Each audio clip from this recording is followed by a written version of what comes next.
Bonjour à tous et à toutes. Bienvenue à ce webinaire organisé conjointement par les éditions Novalis et le Centre Culture et Foi Le Montmartre. Je me présente, je m'appelle Simon Maltais et je suis éditeur chez Novalis. Je suis très heureux que vous soyez des nôtres pour cette 7e édition des webinaires Lire aux éclats. Lire aux éclats, ce sont des rencontres mensuelles entre des auteurs de livres spirituels fraîchement publiés et Édouard Chatov, prêtre assomptionniste et auteur du livre Un pèlerin russe au 21e siècle. C'est également l'occasion idéale d'entendre des auteurs présenter ce qui les habite ainsi que leur œuvre. Aujourd'hui, vous aurez l'occasion d'assister à une discussion portant sur le thème du deuil et des émotions qu'il provoque. Autour du livre « Maman, tu pardonnes toujours », Édouard Chatov s'entretiendra avec l'auteur, Isabelle Laurent, et Claude Mayou, auteur de l'essai « Présence nue, l'accompagnement des personnes souffrantes ». Une période de questions et de réponses suivra cette discussion. Afin de faciliter ce temps d'échange, je vous invite à écrire vos questions en utilisant l'onglet Q&R situé au bas de votre écran. Vous pouvez les rédiger quand bon vous semble, dès qu'elles vous viennent à l'esprit, et je les recueillerai en vue de la période prévue à cet effet. J'aimerais également vous informer que les livres « Maman, tu pardonnes toujours » et « Présence nue » seront offerts en rabais aux participants et participantes de ce webinaire pour un temps limité. Un lien pour bénéficier du prix spécial vous sera transmis à la fin de la rencontre. Enfin, ce webinaire est enregistré. Il pourra donc être visionné et partagé d'ici quelques jours. Sans plus attendre, je cède le micro à Édouard Chatov qui animera la rencontre. Bon webinaire à tous et à toutes. Bonjour à vous toutes et tous. Bonjour Madame Laurent, bonjour Monsieur Mayou. Bonjour. Notre webinaire a pour thème comment passer de la tristesse à la joie et aller au-delà du deuil. Alors, dans ce premier temps de notre échange, j'aimerais bien inviter d'abord Madame Laurent, donc Isabelle, et après vous, Monsieur Mayou, Claude, de dire pourquoi ou quelles sont les raisons qui nous invitent ou qui nous mettent en situation de faire face à la souffrance, à la tristesse, au deuil. Et je vais commencer avec Isabelle Laurent parce que dans son livre « Maman, tu pardonnes toujours », elle était confrontée à une situation très difficile, d'où vient, il me semble même, le livre. Alors, Isabelle, voulez-vous nous dire quel deuil vous avez vécu et pourquoi peut-être vous avez écrit ce livre pour nous partager votre cheminement vers d'autres réalités? Alors, tout d'abord, moi, je suis une maman. Je ne peux pas me départir de ma vocation profonde. Une maman de 10 enfants, et donc je ne peux parler que de cette souffrance-là, celle que vivent les mamans, quand leur cœur est mis à l'épreuve à travers leurs enfants. Tout ce que je peux dire, en fait, sur ce sujet, je le tire de cette expérience-là, de cette vocation de maman qui rejoint peut-être celle de tous les autres parents, parce que lorsqu'il s'agit de nos enfants, pour moi, il n'y a pas de grande ou de petite souffrance. En tout cas, le mécanisme même de la souffrance, c'est le même. Lorsque nos enfants souffrent, ben, nous souffrons. Et la première chose, voilà pourquoi c'est important pour moi de dire que je suis maman, parce que je comprends une chose essentielle, du coup, c'est que Dieu est Père, et donc parce que moi, je suis sensible à la souffrance de mes parents, de mes enfants, j'ai compris que il n'y a pas une seule souffrance sur la terre qui n'atteigne pas le cœur de Dieu. Et ça, pour moi, c'est pour ça que j'ai écrit ce livre, en fait. Je suis donc une maman à qui on a annoncé un jour que son fils aîné avait été retrouvé mort dans les toilettes d'un cinéma parisien. Ce fils attachant et toujours souriant que nous avions adopté à l'âge de 7 ans, qui avait grandi sur les trottoirs de Manille, ce fils auquel j'étais attachée, ce fils intelligent avec une profonde spiritualité, avec qui j'ai tissé des liens tout au long de sa vie, difficile au début, fort, très fort, au fur et à mesure que la connexion s'est établie entre nous. Et donc la souffrance dont je vais parler aujourd'hui, bien c'est la sienne, c'est la mienne, c'est celle de son papa, c'est celle de ses frères, de ses sœurs. C'est une souffrance morale, spirituelle et je crois que je peux dire aussi même physique parfois. Voilà. Votre histoire, je dois vous dire, elle est bouleversante parce que elle remoue les profondeurs je pense, de chacun et chacune d'entre nous. Si on va lire, ça nous remoue comme peut-être pour certains comme des parents, d'autres comme frères et sœurs, d'autres comme des enfants vis-à-vis d'expériences des parents. Euh, euh, je vais vous poser une question aussi. Comment pouvez-vous définir un peu les étapes par lesquelles vous êtes passé dans votre expérience de souffrance pour un peu la cerner, la souffrance, vous avez dit émotionnelle, morale, physique. Oui. Pouvez-vous un peu développer cela pour que peut-être ceux et celles qui nous écoutent disent, tiens, c'est peut-être moi ou quelqu'un proche de moi est en train de vivre cette réalité. Oui. Alors, il y a la souffrance déjà de ce qu'on apprend quand c'est comme ça, une souffrance qui vient d'une incompréhension. On ne sait pas ce qui nous arrive en fait. C'est quelque chose qui nous tombe dessus, ça n'a pas de sens, on n'arrive pas à l'accepter, on n'arrive pas à le croire, on n'arrive pas... c'est comme si on était presque détaché de tout ça et en même temps c'est là. Ensuite, il y a toute cette période où on ne peut pas la nier, elle est là, mais alors elle engendre toutes sortes de sentiments, la colère, la révolte, la culpabilité, tous ces sentiments en fait négatifs qui font que on s'éloigne de ce qu'on est, on est de plus en plus perdu en fait. On n'a pas de repères, on ne sait pas où s'accrocher. Et je pense que c'est le temps de cette souffrance qui est le plus difficile. Alors après, il y a un autre temps. Enfin, ça peut aussi, c'est des vagues, ça monte, ça descend. Il y a des périodes qui reviennent. C'est pas quelque chose de linéaire. On va pas sortir d'une souffrance et aller mieux du jour au lendemain. Il y a des jours où ça va mieux. Il y a même des jours où on nie les choses. Alors on croit que ça va mieux. Il y a des jours où on croit qu'on accepte et puis après on retombe. C'est difficile d'en parler comme c'est difficile d'en vivre en fait. C'est peut-être d'ailleurs pour cela que vous avez aussi mis cette expérience par écrit, parce que c'est tout à notre approche vis-à-vis d'expérience. Et vous, Claude Mayou, quand vous parlez de ces réalités de souffrance et de tristesse, vous utilisez une expression qui donnait le titre à un de vos livres qui s'appelle « La présence nue ». Alors, comment vous voyez l'être humain dans la tristesse et de souffrance et quel est le lien avec cette présence nue? Alors, comment je vois l'humain dans la souffrance et la tristesse? Je vois comme quelqu'un qui vit quelque chose au niveau intérieur, dans le ressenti. Pas nécessairement dans la rationalité, mais dans le ressenti. Alors, une présence nue, c'est quelqu'un qui s'approche de l'autre et qui se laisse vibrer aux fréquences émotives ou affectives de la personne qu'on rencontre. Alors, on n'a pas la prétention d'aider, on n'a pas la prétention de changer quoi que ce soit.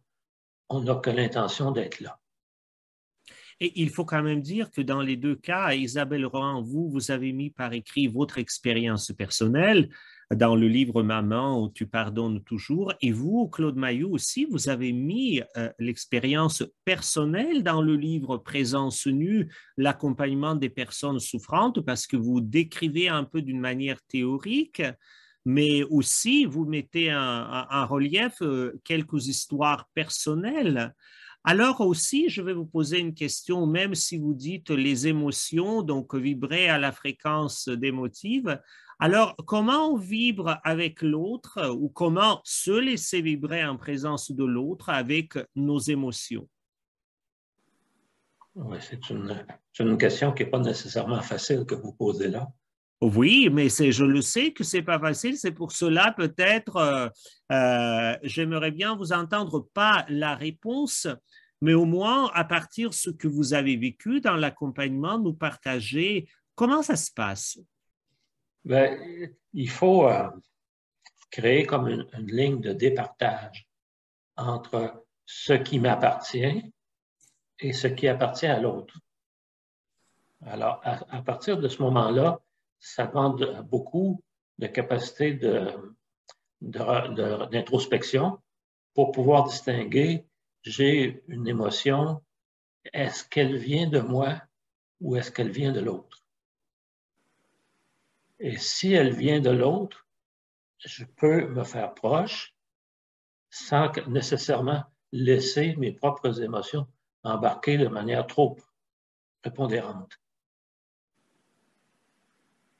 Oui, et Isabelle Laurent, vous dans votre livre, dans votre partage de vie, vous décrivez les émotions aussi, et pas seulement les émotions, mais aussi cette réflexion rationnelle qui vous a habité. Alors, je vais vous poser une question. Hein. Comment vous avez vécu l'approche de cette expérience douloureuse de la mort de votre fils de deux côtés? Peut-être on peut commencer par là. La première chose, il y a une question qui traverse votre livre, c'est pourquoi. Il y a une question pourquoi. Et la deuxième chose, ce que m'a énormément frappé, c'est que vous relisez votre histoire et vous relisez l'histoire de vos enfants, pas seulement de votre fils qui s'en allait au-delà dans la présence de Dieu, mais aussi d'autres enfants qui sont là.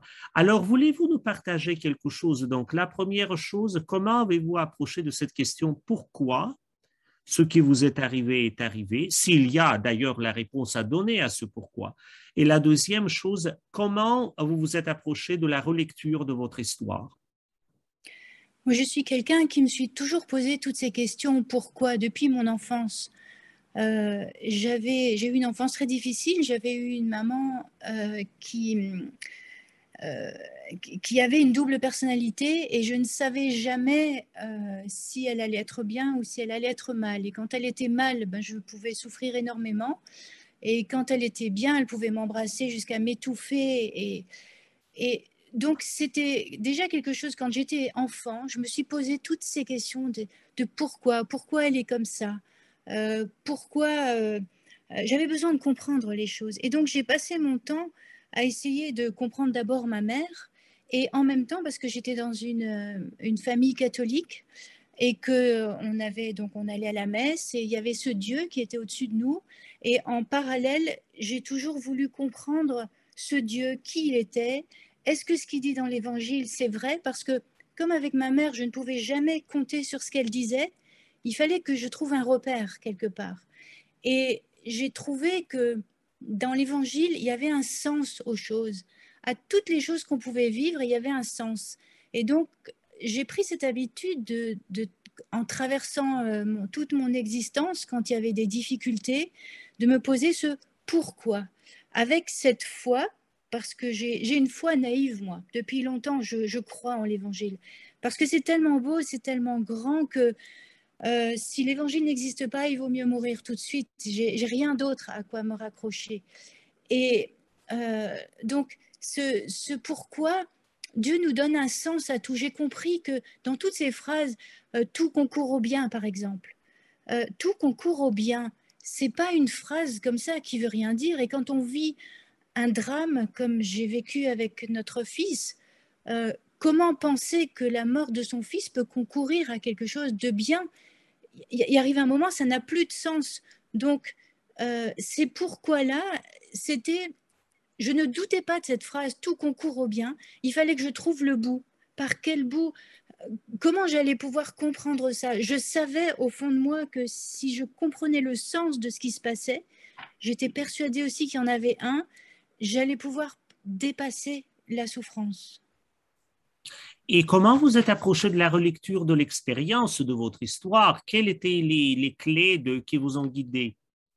Je crois aussi qu'il n'y a pas de hasard dans la vie et que tout ce qu'on vit, c'est fait pour préparer le lendemain. Ça aussi, c'est quelque chose, bon, j'ai 58 ans, donc j'ai une petite expérience de la vie et je me suis rendu compte que tout ce que j'avais vécu par exemple, dans cette expérience où, par exemple, maman était mal, elle m'enfermait dans un grenier. Alors on pourrait dire que j'ai souffert, mais non, parce que dans ce grenier, j'ai trouvé une Bible et enfant, j'ai passé mon temps à lire la Bible, c'est pour ça que je suis tellement accrochée à ce qui est écrit, à l'Évangile. Donc, aujourd'hui, si je suis ce que je suis aujourd'hui, si j'ai eu autant d'enfants, c'est parce que j'ai eu la chance, aujourd'hui, j'ai eu la chance d'avoir cette maman-là qui m'a préparée à vivre les événements que j'allais traverser. Donc, je pense que tout dans notre vie nous prépare à quelque chose. Donc, il fallait que je relise toute ma vie, celle de mon fils, pour comprendre. Voilà, c'était une manière de moi d'avancer et de comprendre le sens de tout ce qu'on traversait. Merci. Et je vais me tourner vers Claude Mayou parce que dans votre accompagnement, vous aussi, vous accompagnez les gens dans le livre que nous avons évoqué. Donc, il y a 5 histoires, 5 rencontres que vous vivez. Comment vous accueillez ces histoires? Quelles sont les clés d'accueil et de relecture de ces histoires? Ou peut-être d'autres histoires dans votre vie, parce que toutes nos vies sont tissées des rencontres et des histoires. Alors, ces rencontres-là font la trame de fond de la pensée qui cherche non pas toujours à comprendre. C'est sûr que comprendre, ça aide, mais souvent la compréhension est partielle et elle va évoluer avec le temps. Mais c'est plus de l'ordre de la reconnaissance de l'autre, de ce qui se passe. Je vais dire à Madame Isabelle Laurent que dans votre livre aussi, ce que vous dites, Claude Mayou, c'est très vrai. C'est pas juste de l'ordre de relationnel, c'est aussi de l'émotionnel, aussi de relationnel. Et vous, Isabelle Laurent, vous évoquez une figure dans votre livre qui, il me semble, a joué un grand rôle dans tout ce parcours, pour le meilleur et pour le pire. C'est Anna ou Anne. Donc, c'est votre amie, mais c'est aussi quelqu'un qui est relié à la tradition religieuse. Alors, comment vous décrivez cette importance d'amitié dans ce parcours que vous l'avez fait? C'est vrai que l'amitié est très importante parce que si vous voyez Anna, c'est quelqu'un qui est là toujours au moment où il le faut. En même temps, elle sait se retirer et en même temps, elle n'a pas peur de dire les choses. Donc, en même temps, alors je ne sais pas si je peux dire ça, mais Anna, je dis à un moment dans le livre que c'est mon alter sage. C'est-à-dire que on a tous l'évangile en tête, on a tous quelque part, on sait ce qu'il y a écrit dans l'évangile. Demandez, vous recevrez. Le joug de Dieu est facile à porter. Enfin, il y a toutes ces phrases qu'on connaît, mais le but, c'est de les entendre à un moment où elles vont nous faire du bien ou nous faire réfléchir. Et Anna est celle qui ose dire ce qu'on sait déjà, c'est-à-dire ce qu'on a déjà en nous au moment opportun. Je pense que si elle disait quelque chose qui est très loin de la personne, elle ne toucherait pas le but. C'est vrai qu'il faut une connaissance de la personne très profonde pour pouvoir aider, je pense. Et vous, Claude Mayou, qu'est-ce que vous dites dans l'accompagnement? Quelle est l'importance de l'amitié? Eh bien, c'est sûr que moi, j'ai été beaucoup accompagné aussi. Et puis, quelques-unes de ces personnes-là, j'ai été très proche, même par-delà l'accompagnement. Alors, c'est essentiel. C'est quelqu'un qui peut guider, qui peut aider à découvrir ce qui nous habite, qu'est-ce qui se passe. Et puis du côté de l'accompagné, ben, il y a beaucoup de patients ou de patientes qui m'ont dit tout simplement, ben, voici mon ami.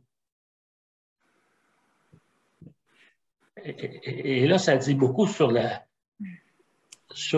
fait que la personne se sent prise avec, comprise, accueillie, pas jugée, et que tout peut se dire, même Donc, ce qu'on ne sait pas comment dire. vous voyez l'amitié comme l'espace de confiance où tout peut se dire. C'est exactement ça. Ce que vous, Isabelle Laurent, vous décrivez aussi, que Anna, il n'est pas toujours même bien entendu au premier instant. Vous décrivez de temps en temps vos réactions surprenantes, disons, ce qui est tout à fait compréhensible dans la situation que vous avez vécue. Mais en même temps, il y a cet espace de confiance où la parole circule. Oui. Je crois qu'il faut, pour celui qui est écouté comme pour celui qui écoute, je crois que c'est d'abord important de s'abandonner. Les deux doivent être abandonnés à la situation pour qu'il y ait quelque chose qui puisse se construire. Si celui qui écoute veut orienter la personne, ça ne marchera pas. De la même manière, si celui qui souffre ne veut pas être accompagné, ça ne marchera pas non plus. Il y a d'abord un abandon de part et d'autre pour qu'il y ait quelque chose qui puisse être fécond, je crois. Dans ce cas-là, oui, il faut prendre du temps, mais aussi avec l'espace de l'amitié, il y a des rencontres avec des inconnus qui peuvent vraiment bousculer notre vie dans ce démarche de deuil et de passer de la tristesse à la joie dans un instant, ou disons dans quelques instants.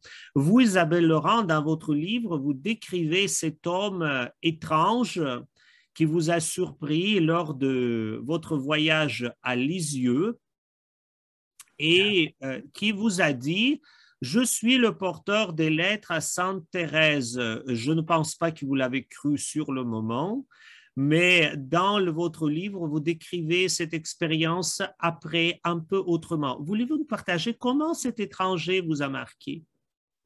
Oui, c'était un sans domicile fixe, enfin ce qu'on appelle un mendiant qui était devant l'église, devant la basilique. Et puis, je voulais donc comprendre les choses. Et puis, dans le message de Thérèse qui parle de la miséricorde, qui parle... enfin, il y avait quelque chose que je voulais comprendre. Et en arrivant à la basilique, donc, ce monsieur me dit, si vous voulez parler à Thérèse, je suis son interlocuteur. Aujourd'hui, avec le recul, bon, sur le coup, je me suis dit, il est bien gentil, voilà. Mais c'est-à-dire un peu fou, quoi, un peu fou et prétentieux. Voilà. Et il y a une tradition à la fête de Thérèse, c'est d'écrire sur une lettre des questions à Thérèse et puis d'aller soit la poser sur la châsse où sont exposées ses reliques, soit poser l'enveloppe quelque part. Et donc, moi, j'avais à cœur de poser ma lettre sur la châsse. Et je pensais le faire toute seule. Je voulais aller entrer dans la basilique, poser. Et en fait, je n'ai pas pu le faire parce qu'il y avait trop de monde, parce que, voilà, il y avait... Et quand je suis ressortie de la basilique, ce monsieur était toujours là et il m'avait dit, je suis l'intermédiaire entre vous et Thérèse. Et j'y ai vu comme un signe, je lui ai donné ma feuille. Et donc, et puis voilà, avec confiance simplement, parce que je ne pouvais plus le faire. Et le lendemain, donc, je devais rentrer chez moi, mais je n'ai pas eu de train, donc je me suis dit, bon, bah, je vais retourner à la basilique pour au moins poser mes mains sur la châsse. Et quand j'arrive là-bas, je vois ce monsieur avec ma lettre que j'ai reconnue parce que j'avais un papier recyclé, qui était dans la longue file et qui allait poser ma lettre sur la châsse. Et pour moi, ça a été un signe incroyable de ce que Dieu nous répond, mais en passant par des humains. Il a besoin de nous, il a besoin de cette volonté de chacun d'aider l'autre. Et pour moi, ça a été un énorme signe, ça. Merci. Et vous, Claude Mayou, les rencontres avec des inconnus, est-ce qu'il y a des rencontres qui vous ont marqué une fois comme voilà un peu une surprise, un éclat et qui vous a laissé changer votre avis, votre comportement, votre direction? J'ai fait beaucoup de rencontres. Moi, je travaillais en milieu hospitalier. Alors, je rencontrais beaucoup des inconnus parce que chaque jour, c'était devant l'inconnu. Alors, est-ce qu'il y a des choses qui ont changé ma direction? Je dirais que j'ai beaucoup appris des gens que j'ai écoutés et accompagnés. Alors, avec les années, ça m'a transformé, de sorte que je ne vois plus les choses maintenant comme je pouvais les voir avant. Merci. Maintenant, je vais vous dire, bon, c'est beau ce qu'on vient de discuter, la confiance, l'écoute, le temps. Et là, avec tout ça, avec du temps ou avec peu de temps, on découvre la blessure profonde, le mal qui ronge ou qui fait ronger l'autre ou qui a fait ronger l'autre. Dans votre cas, Isabelle Laurent, vous allez découvrir quelque chose complètement donc surprenant, blessant, que aujourd'hui l'Église parle des abus, mais que ça peut arriver à nous, à moi, c'est très difficile à envisager dans certains cas. Alors vous allez découvrir au fil de ce temps de deuil qu'il y a cette blessure aussi qui était dans le milieu de votre fils. Oui, je crois que c'est aussi terrible en fait que ça a été une succession de découvertes en fait. Au départ, il y a son départ, on ne savait pas pourquoi. Finalement, on découvre qu'il a été abusé. On découvre au fur et à mesure des horreurs dont on n'était pas au courant. Et là, donc, bien sûr, il y a toute cette culpabilité de ne rien avoir vu, de ne pas avoir vu. Je crois que on aurait pu, mon mari comme moi, parce que bon, c'est moi qui ai écrit le livre, mais on a vécu ça en couple. Je crois qu'on aurait pu défaillir parce que c'est quelque chose de très difficile à vivre. Mais, et c'est là qu'il y a un mais, au départ, c'est cette petite phrase, d'où le titre de mon livre, Maman, tu pardonnes toujours. Je tombe sur un petit mot que mon fils m'avait écrit, parce qu'il m'envoyait toujours des petits mots qui me cachaient partout. Maman, tu es la plus belle du monde. Maman, je t'aime.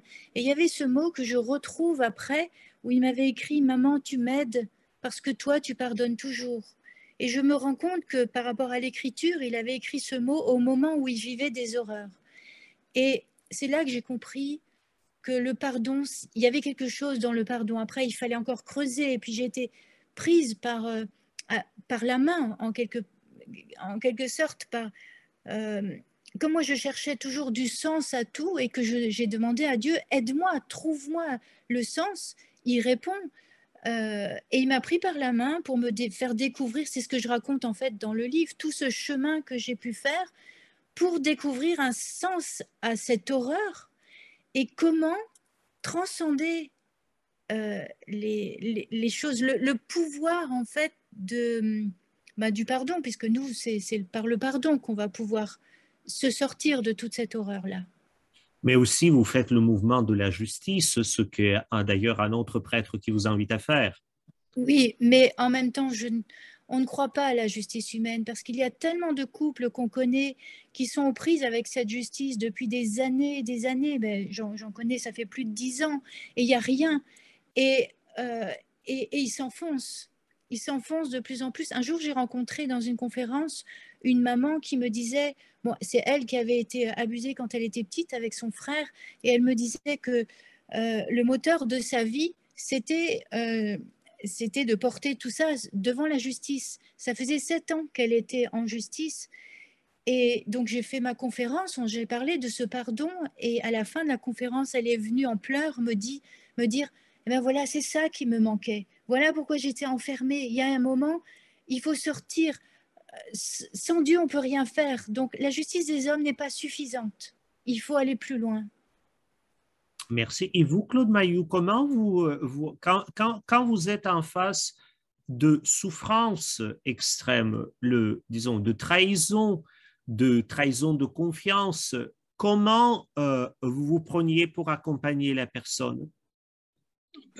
C'est très simple. C'est tout simplement d'être là, d'inviter la personne à parler plus, de la suivre dans ce qu'elle dit, mais en gardant une attention flottante pour saisir au passage les émotions qui se pointent et pour valider le vécu émotionnel. Et quand vous faites cette écoute habitée avec l'attention, est-ce que vous êtes pris dans cela? Pour dire plus simplement, quand vous rentrez à la maison, est-ce que vous dormez tranquillement? Ou peut-être il y a des jours où vous dormez tranquillement, et il y a des jours où vous ne dormez pas du tout. C'est sûr qu'il y a des situations qui sont plus bouleversantes que d'autres. Donc, ce qui veut bien dire, si, tout simplement, les humains, les uns vis-à-vis des autres, on s'accompagne mutuellement, il ne faut pas non plus avoir peur qu'il y a des choses qui vont nous perturber et qui vont nous aussi affecter, même si on fait cet effort de l'écoute attentive, que l'autre et seulement l'autre puisse s'exprimer.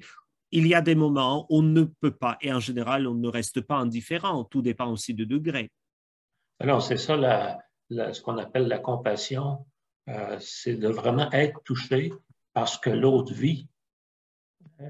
Et tout l'art de l'accompagnement, c'est justement de ne pas se laisser envahir, se permettre de ressentir sans être envahi. Et c'est là qu'est la grande difficulté la plupart du temps. Bon, merci. Et pour terminer notre conversation, nous avons parlé on fait le cheminement, vous, Claude Mailloux, vous accompagnez les gens, vous, Isabelle Laurent, vous accompagnez votre famille, votre mari. Mais maintenant, je vais un peu renverser la question et de dire, et très souvent, c'est vrai que chacun d'entre nous dit, il faut que j'accompagne l'autre, il faut que je fasse un effort, une attention. Mais comment être accompagné? Quels sont un peu les paramètres ou les aptitudes ou les attitudes pour se laisser accompagner?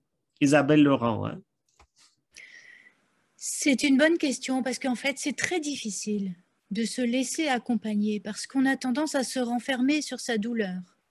Et c'est vrai qu'il faut, en fait, il faut le vouloir. Quand je vous parlais d'un abandon, c'est vrai qu'il faut se laisser accompagner, c'est pas si facile que ça.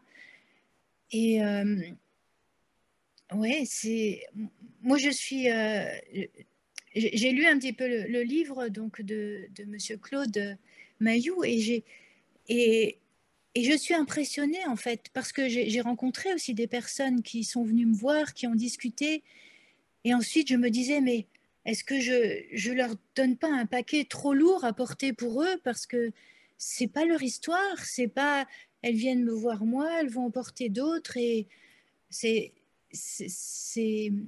pas si facile que ça. Moi, c'est vrai que ouais, je sais pas trop quoi répondre autrement, mais ouais. Claude Mailloux, est-ce que comment vous laissez vous accompagner? Pas qu'on vous accompagnez les autres, mais vous, Claude Mailloux, quelles sont les attitudes pour que vous vous laissiez accompagner?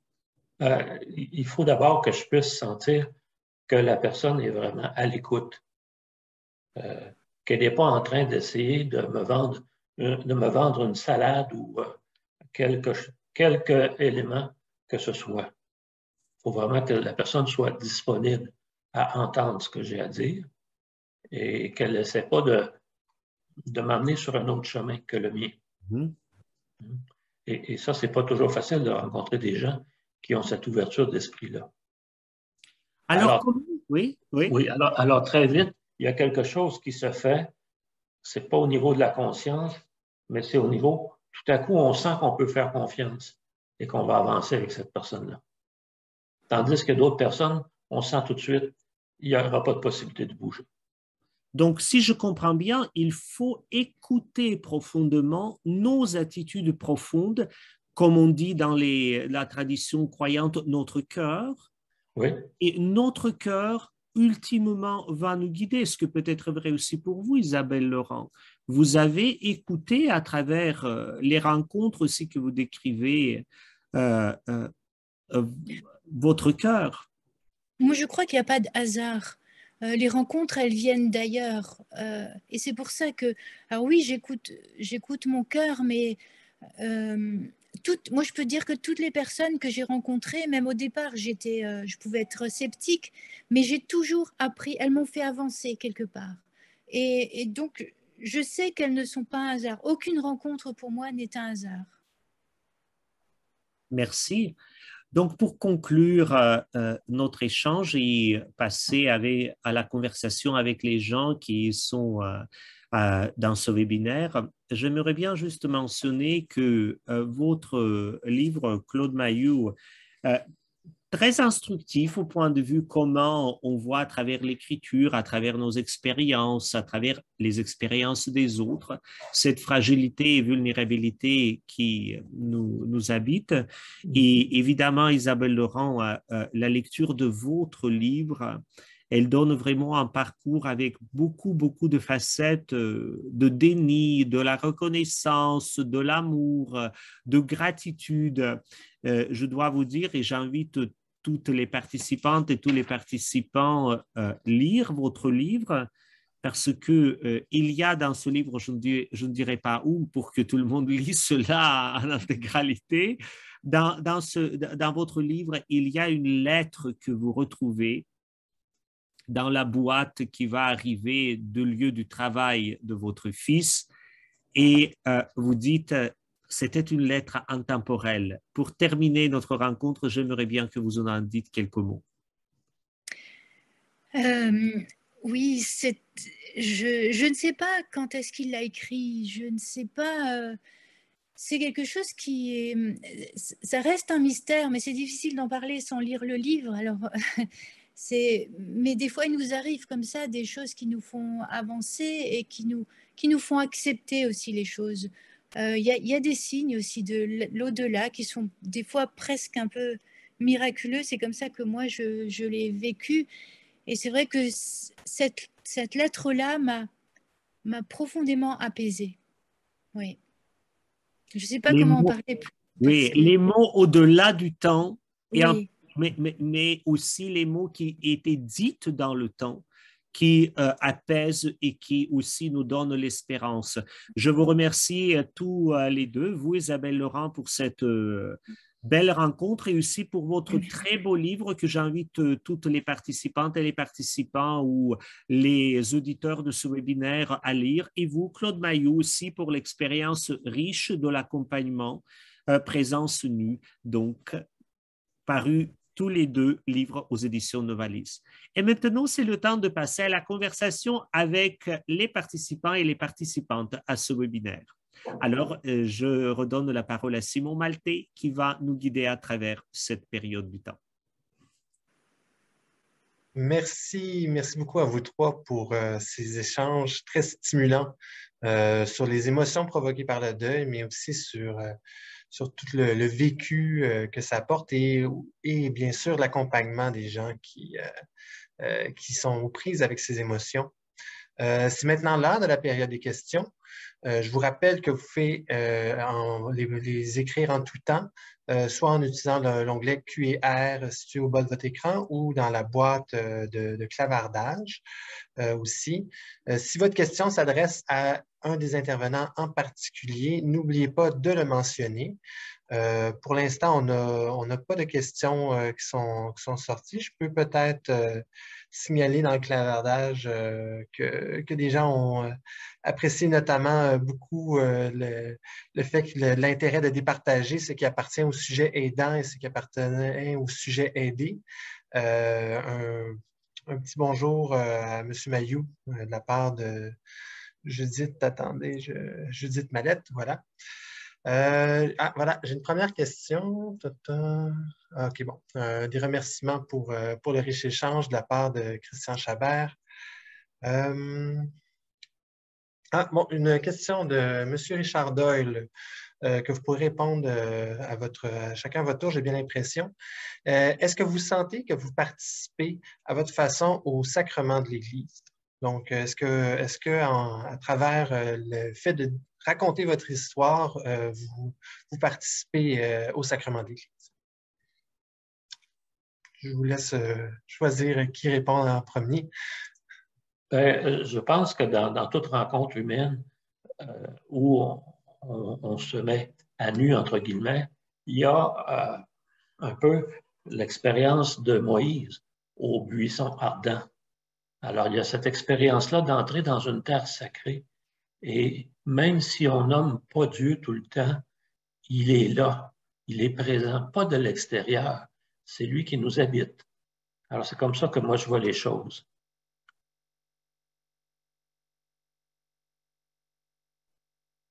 Très bien. Et vous, Madame Laurent, est-ce que vous avez quelque chose à ajouter? Oui, pour moi, l'Église, c'est la communauté des chrétiens, et dans tout ce qu'on vit, on est liés les uns les autres.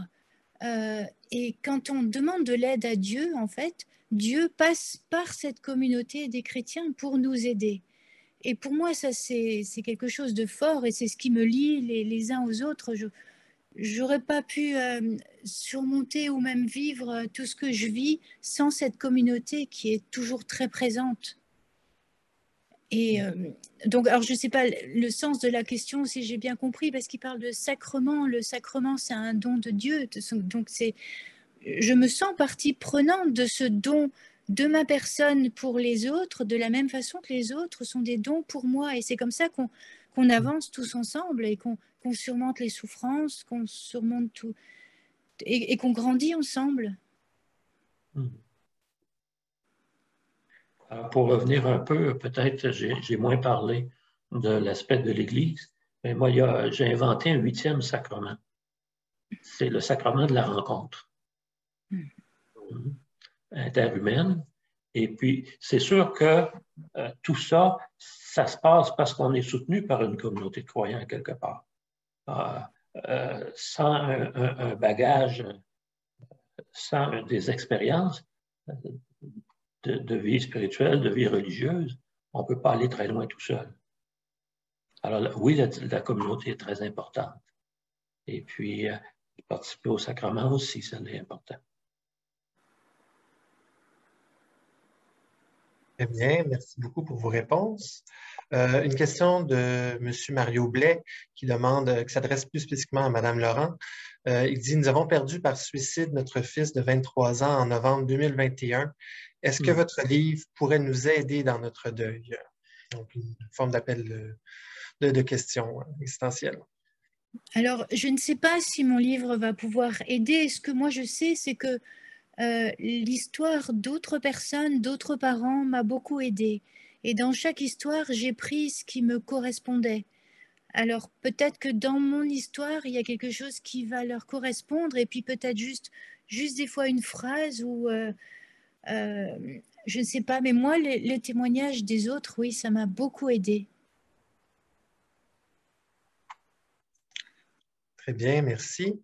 Une question de Mme Jacqueline France, qui vous remercie de cette rencontre tout d'abord. Sa question, c'est comment attraper la main tendue de Dieu si on est en colère à cause du deuil? Et j'aimerais préciser dans le clavardage, il y a une autre question. Comment précisément faire si colère existe et comment avez-vous pu faire face à cette colère? Alors, j'ai eu beaucoup de colère contre moi, même contre mon fils, contre les, comment les appeler, ceux qui ont fait du mal à mon fils. Mais je n'ai jamais eu de colère contre Dieu. Alors, je ne sais pas pourquoi, parce que j'ai cette confiance en lui, parce qu'il y a cette phrase « tout concourt au bien ». Et aussi parce que ayant beaucoup d'enfants, pour moi, le plus important, j'ai toujours vécu avec cette phrase « qu'aucun de ces petits ne se perde ». Et quand mon fils est parti, je n'ai pas cru un seul instant qu'il avait pu être perdu. Je savais que Dieu l'avait pris dans ses bras parce que je suis maman et que moi qui ai un petit amour de maman, c'est ce que je veux. Donc je me dis que Dieu qui a un amour inconditionnel, c'est encore plus ça. Donc je n'ai jamais été en colère contre Dieu, mais la colère contre les hommes, la seule façon pour moi d'aller au-delà, c'est de savoir que Dieu est plus puissant que les hommes et que il va pouvoir qu'en accordant moi le pardon, alors c'est pas facile de pardonner, je pense que je demande à Dieu de pouvoir pardonner parce que le pardon me donne une paix. Et la paix, ben, c'est le contraire de la colère. Et plus je vais dans cette voie du pardon, plus je me rends compte que sans que je fasse quoi que ce soit, la paix remplace toute cette colère. C'est presque indépendamment de moi. Très bien, merci beaucoup. Euh, Sinon, prochaine question de la part de Madame Hélène Latendresse, qui s'adresse encore à vous, Madame Laurent. Euh, Comment vos enfants ont réagi à la suite du décès de votre fils et comment les avez-vous aidés à traverser cette épreuve? Ils ont réagi comme moi. Il y a eu de la colère, il y a eu beaucoup de colère. C'est vrai parce que ce qu'on a vécu, c'est quelque chose de très difficile. Il y a eu de la culpabilité pour chacun. Alors, comment je les ai aidés? Euh, il se trouve que j'avais perdu une petite sœur quand j'étais petite et c'est certainement à cause de ça que maman a disjoncté après. Et donc j'avais cet exemple-là et je me suis toujours dit, Yann est parti, il est au ciel, il est auprès de Dieu. Ça, c'était quelque chose de sûr pour moi. Mais il y a les autres qui sont là. Et les autres, il faut que je les aide. Et je n'ai pas le droit de tomber moi-même ou de m'effondrer ou même de devenir à moitié folle parce qu'il y a les autres. Alors, c'est... et je crois que par là même, en fait, les frères et sœurs m'ont beaucoup aidé à prendre sur moi et à avancer. En fait, je pensais les aider, mais ils m'ont beaucoup aidé par ce biais-là. Rien que leur présence, parce qu'il fallait être là pour les autres.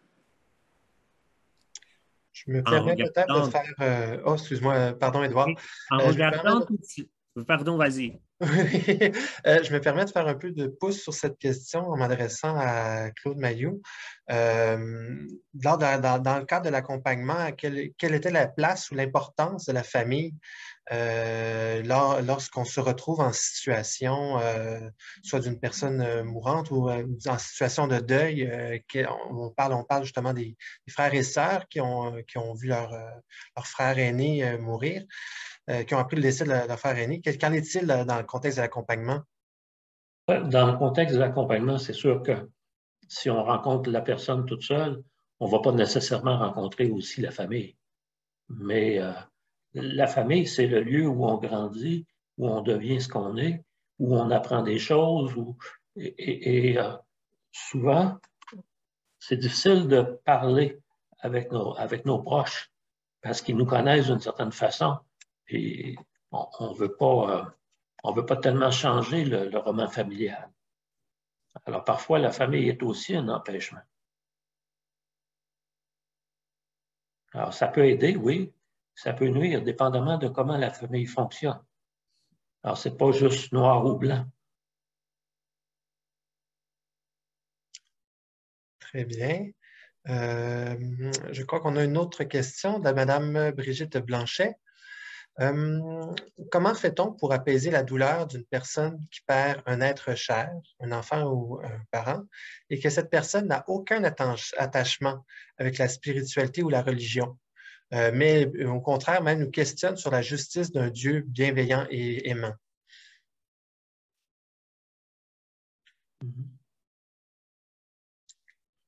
Je n'ai pas de réponse, mais j'ai déjà été auprès de personnes donc, qui n'ont pas la foi et qui m'ont posé ce genre de questions.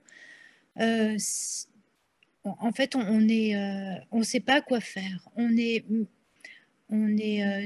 Enfin, moi, j'ai ce mot. Des fois, je me sens complètement nulle en face d'une personne. Mais moi, j'ai cette foi qui peut dire à Dieu, moi, je ne sais pas comment faire, mais toi, tu sais, alors fais-lui rencontrer les bonnes personnes, celles qui vont l'aider dans ce qu'elle est. Et j'ai cette confiance-là que, de toute façon, c'est pas nous qui aidons, c'est toujours Dieu qui peut aider à travers nous, mais c'est pas nous qui aidons. Alors, quand c'est comme ça, ben, je demande au secours, dis-moi comment je peux parler. Et puis, des fois, je dis des mots dont je m'attendais pas. Mais c'est vrai que c'est difficile.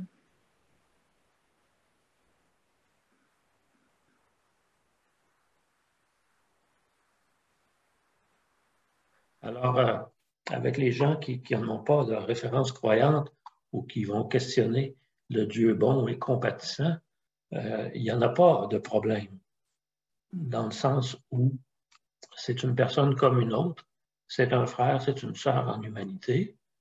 Et puis, moi, ce que je disais souvent à des gens, c'est, les gens me demandaient souvent, est-ce que Dieu va me pardonner? Est-ce que ci, est-ce que ça? Moi, je disais, ben, je suis sûr que Dieu vous pardonne. Puis, je sais aussi que dans la foi, le Christ a été l'un de nous. Et il a revêtu l'humanité jusque dans les pires tourments. Et lui, il connaît comment on est fait et il n'a pas peur de nos réactions. Et même nos réactions, si c'est de rejet de Dieu, si c'est de questionner, c'est sain, puisque ça peut amener à quelque chose d'autre, à aller plus loin. Alors, moi, ça ne m'inquiète pas, cette question-là, dans le sens où je n'ai pas besoin d'insérer Dieu parce qu'il est déjà là et il agit déjà. Alors, je n'ai pas nécessairement besoin de brandir mon étendard. Là. Voici Dieu. Là. Alors, j'arrive avec la personne là où elle est, comme elle est, et j'encourage l'expression de la colère, des sentiments, des questions qui sont sans réponse. Hein. Parfois, on va dire, Dieu, qu'est-ce qu'il a fait? Là? Il n'est pas là. Alors, vous avez l'impression que Dieu n'est pas présent, qu'il n'agit pas. Et on encourage comme ça la personne à parler.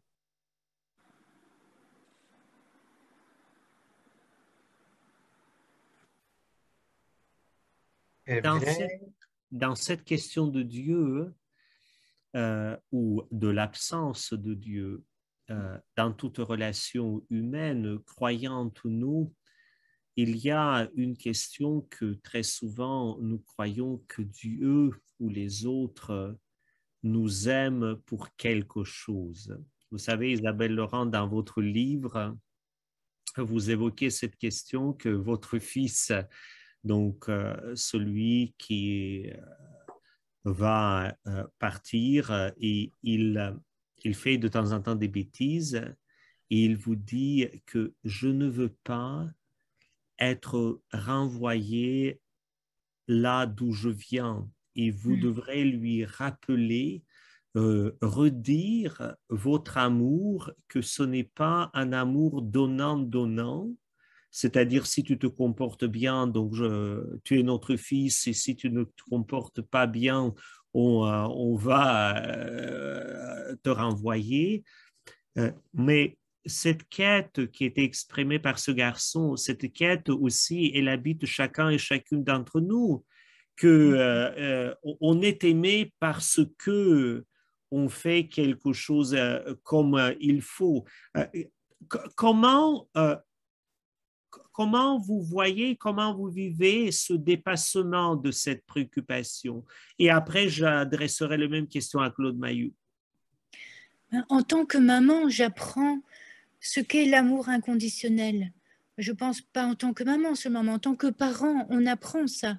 Parce que si j'ai 2 enfants et qu'ils se disputent l'un et l'autre, je ne vais pas avoir un préféré et je vais essayer de les faire grandir tous les deux. Et cet amour inconditionnel, on a le devoir en tant que parent, justement, de dire à nos enfants, je ne t'aime pas parce que tu fais quelque chose de bien, mais rien parce que tu es toi. Quoi que tu fasses, je t'aime. Je peux ne pas aimer ce que tu fais, mais toi, je t'aime. Donc, c'est quelque chose que j'apprends, moi, en tant que parent. Et donc, on a beaucoup de chance quand on est parent parce que, du coup, on peut comprendre quelque chose de Dieu. C'est vraiment une grande grâce. Et c'est pour ça que tout au début, j'insistais par rapport à cette grâce d'être maman, parce que on est sur un chemin qui nous permet d'aller beaucoup plus loin. Merci. Et vous, Claude Mayou, qu'est-ce que vous dites? Comment faire face à ce désir, à ce besoin et à ce manque de croire qu'on est aimé parce que nous avons quelque chose? C'est assez difficile pour la plupart des gens de dépasser cet obstacle-là. C'est difficile pour beaucoup de gens de ne pas croire qu'on est aimé gratuitement.